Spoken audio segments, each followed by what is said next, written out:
Charge the Pesti rechargeable electronic sprayer after each use to keep it ready for the next application. Begin by removing any residual chemical from the tank and rinsing thoroughly with clean water using the sprayer's rinse function, or by filling the tank halfway, running the pump for a few seconds, and emptying it.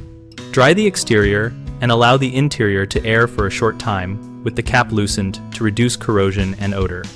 Connect a USB-C charging cable to the sprayer and to a reliable power source that supplies standard 5 volts and up to 2 amps for faster charging when supported. Watch the sprayer's charging lights closely. A solid light typically means fully charged, while a blinking light means charging is still in progress, and refer to the manual if the pattern differs.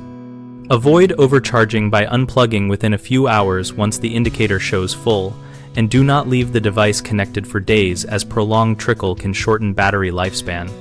Store the sprayer in its pouch or a dry, cool location with the battery charged to about 50 to 70% if you plan longer storage to preserve battery health. Common mistakes include assuming the lights always mean full, so people unplug too soon, which can leave the battery undercharged and reduce runtime.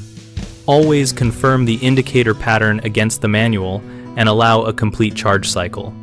Another issue is charging with residual chemicals still in the tank, which risks corrosion or electrical faults, so always rinse and dry the tank before connecting the cable. A third frequent problem is improper storage, like leaving the device in extreme temperatures or exposed to moisture. Keep the sprayer in its pouch in a temperate, dry place and maintain a partial charge for long-term storage. On bighomeprojects.com, we help homeowners find local contractors for maintenance and repairs related to equipment like sprayers and general pest control. We also help contractors find work and connect with neighbors, and we host a discussion community where users share tips, ask questions, and compare experiences.